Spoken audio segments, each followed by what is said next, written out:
Good evening, ladies and gentlemen, and welcome to Heti TV's foreign language news broadcast. My name is Peter Gardosh, and first, for the news in English.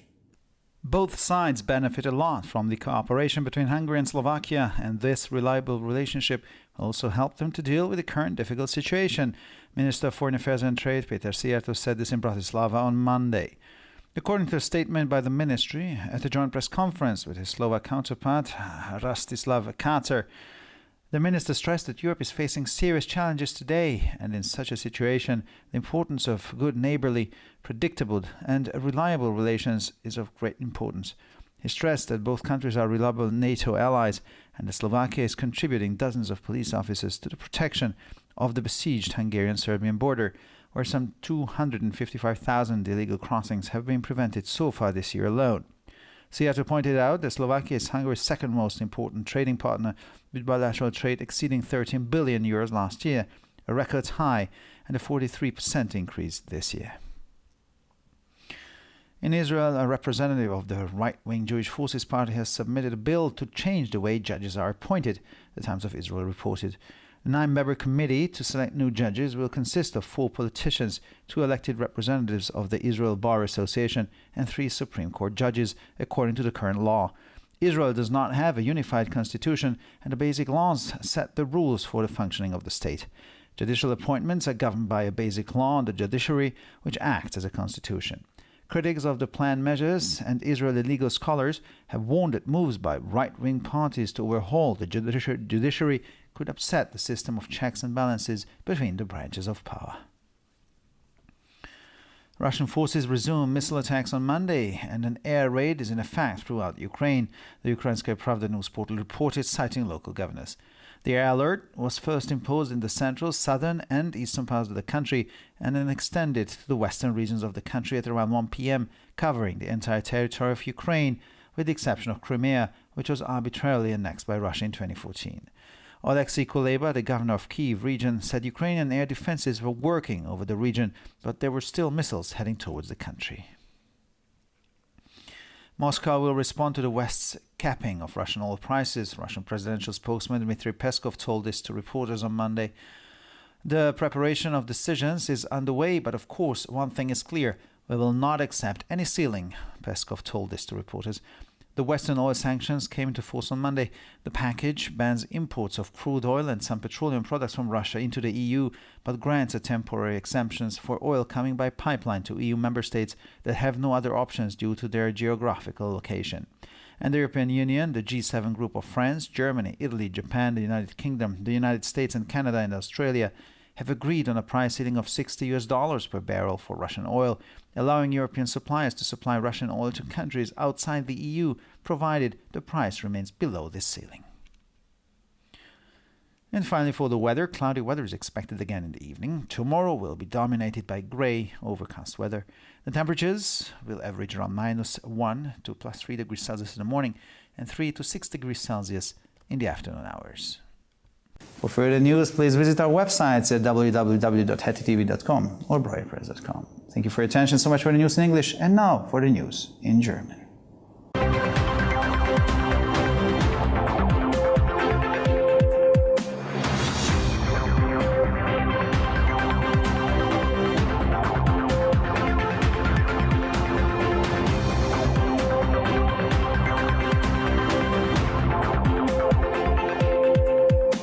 Schönen guten Abend, liebe Zuschauer. Mein Name ist Peter Gardosh und nun zu den Nachrichten auf Deutsch. Beide Seiten profitieren sehr von der Zusammenarbeit zwischen Ungarn und der Slowakei, und diese verlässliche Beziehung wird ihnen auch helfen, die derzeitige schwierige Situation zu bewältigen, sagte Außen- und Handelsminister Peter Szijjártó am Montag in Bratislava. Laut einer Erklärung des Ministeriums betonte der Minister auf einer gemeinsamen Pressekonferenz mit seinem slowakischen Amtskollegen Rastislav Kacer, dass Europa heute vor ernsten Herausforderungen stehe und in einer solchen Situation die Bedeutung gut nachbarschaftlicher, vorhersehbarer und zuverlässiger Beziehungen von großer Bedeutung sei. Er betonte, dass beide Länder verlässliche NATO-Verbündete seien und dass die Slowakei Dutzende von Polizeibeamten zum Schutz der belagerten ungarisch-serbischen Grenze beitrage, wo allein in diesem Jahr bisher rund 255.000 illegale Grenzübertritte verhindert worden seien. Szijjártó wies darauf hin, dass die Slowakei Ungarns zweitwichtigster Handelspartner ist. Der bilaterale Handel erreichte im vergangenen Jahr mit über 13 Milliarden Euro ein Rekordniveau und wird in diesem Jahr um 43% zunehmen. In Israel hat ein Vertreter der rechtsgerichteten Partei Jüdische Kräfte einen Gesetzesentwurf zur Änderung der Art und Weise, wie Richter ernannt werden, vorgelegt, berichtet die Times of Israel. Das 9-köpfige Komitee zur Auswahl neuer Richter soll nach dem derzeitigen Gesetz aus 4 Politikern, 2 gewählten Vertretern der israelischen Anwaltskammer und 3 Richtern des obersten Gerichtshofes bestehen. Israel hat keine einheitliche Verfassung und die Grundgesetze legen die Regeln für das Funktionieren des Staates fest. Die Ernennung von Richtern wird durch das Grundgesetz für das Justizwesen geregelt, das wie eine Verfassung wirkt. Kritiker der geplanten Maßnahmen und israelische Rechtsgelehrte haben davor gewarnt, dass die Bestrebungen rechtsgerichteter Parteien, das Justizwesen umzugestalten, das System der gegenseitigen Kontrolle der Gewalten aushebeln könnten. Wie das Nachrichtenportal Ukrainskaya Prawda unter Berufung auf örtliche Gouverneure berichtete, haben die russischen Streitkräfte am Montag ihre Raketenangriffe wieder aufgenommen und in der gesamten Ukraine herrscht Luftalarm. Der Luftalarm wurde zunächst für die zentralen, südlichen und östlichen Landesteile verhängt und dann gegen 13 Uhr auf die westlichen Regionen des Landes ausgedehnt, sodass das gesamte Gebiet der Ukraine mit Ausnahme der Krim, die 2014 willkürlich von Russland annektiert wurde, erfasst ist. Alexei Kuleba, der Gouverneur der Region Kiew, sagte, die ukrainische Luftabwehr funktioniere über der Region, aber es seien immer noch Raketen auf das Land gerichtet. Moskau wird auf die Deckelung der russischen Ölpreise durch den Westen reagieren, sagte der russische Präsidentensprecher Dmitri Peskov am Montag gegenüber Reportern. Die Vorbereitung von Entscheidungen ist im Gange, aber eines ist natürlich klar, wir werden keine Obergrenze akzeptieren, sagte Peskov vor Reportern. Die westlichen Ölsanktionen sind am Montag in Kraft getreten. Das Paket verbietet die Einfuhr von Rohöl und einigen Erdölerzeugnissen aus Russland in die EU, gewährt aber eine vorübergehende Ausnahme für Öl, das über Pipelines in EU-Mitgliedstaaten geliefert wird, die aufgrund ihrer geografischen Lage keine anderen Möglichkeiten haben. Außerdem haben sich die Europäische Union, die G7-Gruppe, also Frankreich, Deutschland, Italien, Japan, das Vereinigte Königreich, die Vereinigten Staaten und Kanada und Australien auf eine Preisobergrenze von 60 US-Dollar pro Barrel für russisches Öl geeinigt, die es europäischen Lieferanten ermöglicht, russisches Öl in Länder außerhalb der EU zu liefern, sofern der Preis unter der Obergrenze bleibt. Und schließlich zum Wetter. Für den Abend wird wieder bewölktes Wetter erwartet. Der morgige Tag wird von grauem, bedecktem Wetter beherrscht. Die Temperaturen liegen bei durchschnittlich -1 bis +3 Grad am Morgen und zwischen 3 und 6 Grad am Nachmittag. Für weitere Nachrichten besichtigen Sie bitte unsere Webseiten www.hettitv.com sowie www.breuerpress.com.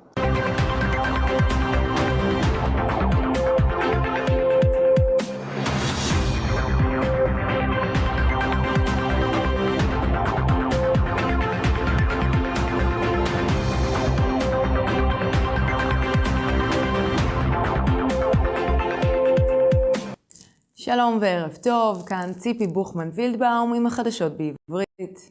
שני הצדדים נהנים רבות משיתוף הפעולה בין הונגריה וסלובקיה, ומערכת היחסים האמינה הזאת מסייעת גם בהתמודדות עם המצב הקשה הנוכחי. כך הצהיר שר החוץ והמסחר פטר סיארטו ביום שני בברטיסלבה. על פי הודעת המשרד, השר הדגיש במסיבת עיתונאים משותפת עם מקבילו הסלובקי, רטיסלב קצ'ר, כי אירופה עומדת היום בפני אתגרים רציניים, ובמצב כזה החשיבות של יחסי שכנות טובים, צפויים ומהימנים גדולה בהרבה. הוא הדגיש כי שתי המדינות הן בעלות ברית אמינות של נאט"ו, וכי סלובקיה תורמת עשרות שוטרים להגנה על הגבול ההונגרי-סרבי הנצור, שבו נמנעו עד כה רק השנה 255,000 ניסיונות מעבר בלתי חוקיים. פטר סיארטו ציין כי סלובקיה היא שותפת הסחר השנייה בחשיבותה של הונגריה. בשנה שעברה מחזור הסחר הדו-צדדי עלה על 13 מיליארד יורו, קבע שיא, והשנה כבר נרשמה עלייה של 43%. בישראל הגיש נציג מפלגת הימין עוצמה יהודית הצעת חוק שתשנה את סדר מינוי השופטים, כך דווח ב-Times of Israel. על פי החוק הנוכחי, הוועדה בת 9 חברים שבוחרת השופטים החדשים מורכבת מ4 פוליטיקאים, 2 נציגים נבחרים של לשכת עורכי הדין בישראל ו3 שופטי בית המשפט העליון. לישראל אין חוקה במסגרת מאוחדת, ולכן חוקי היסוד קובעים את כללי פעולת המדינה. מינויים של שופטים נקבעים באחד מחוקי היסוד לעשיית משפט, הממלא את תפקיד החוקה. מבקרי הצעדים המתוכננים וחוקרי המשפט ישראלים הזהירו כי מהלכים של מפלגות הימין לרפורמה במערכת המשפט עלולים לפגוע במערכת האיזונים והבלמים בין זרועות השלטון. כוחות רוסים פתחו שוב במתקפות טילים ביום שני, והתרעה על תקיפה אווירית פועלת ברחבי אוקראינה. כך דיווח פורטל החדשות אוקראינסקה פרבדה, תוך ציטוט של מושלים מקומיים. אזהרת ההתקפה האווירית החלה באזורים המרכזיים, הדרומיים והמזרחיים של המדינה, ולאחר מכן בסביבות השעה 1 בצהריים הורחבה לאזורים המערביים של המדינה, כך שכיסתה את כל שטחה של אוקראינה למעט חצי האי קרים, שסופח באופן שרירותי על ידי רוסיה ב-2014. אולקסי קולבה, מושל מחוז קייב, אמר כי ההגנה האווירית האוקראינית עובדת באזור, אך עדיין יש טילים שנורים לעבר המחוז. מוסקבה תגיב לעובדה שהמערב הציב תקרה על מחירי הנפט הרוסי, כך אמר דובר נשיאות רוסיה דמיטרי פסקוב לכתבים ביום שני. כרגע מכינים חלטות, אבל כמובן שדבר אחד ברור, לא נזהה שום תקרה, כך אמר פסקוב לכתבים. סנקציות הנפט המערביות נכנסו לתוקף ביום שני. החבילה אוסרת על ייבוא נפט גולמי ומוצרי נפט מסוימים מרוסיה לאיחוד האירופי, אך מספקת חריג זמני לנפט גולמי המגיע דרך צינור עבור אותן מדינות חברות באיחוד האירופי שאין להם אפשרויות אחרות בשל מיקומם הגיאוגרפי. קבוצת G7 שכוללת את צרפת, גרמניה, איטליה, יפן, בריטניה, ארצות הברית וקנדה, וכמו כן את נציגי האיחוד האירופי ואוסטרליה, הסכימו על תקרת מחיר של $60 לחבית עבור נפט גולמי רוסי, המאפשרת למפעילים אירופאים לספק נפט רוסי למדינות מחוץ לאיחוד האירופי, בתנאי שמחירו יישאר מתחת לגבול העליון. ועכשיו נעבור תחזית מזג האוויר. בערב שוב צפוי מזג אוויר מעונן, מחר יהיה אפור וקודר. טמפרטורות חזויות להיות בין מינוס מעלה ל3 מעלות בבוקר ובין 3 ל6 מעלות אחר הצהריים. לחדשות נוספות, אנא בקרו באתרי האינטרנט שלנו etitv.com או broyerpress.com. עד כאן החדשות, תודה שהייתם איתנו ושיהיה המשך ערב נעים.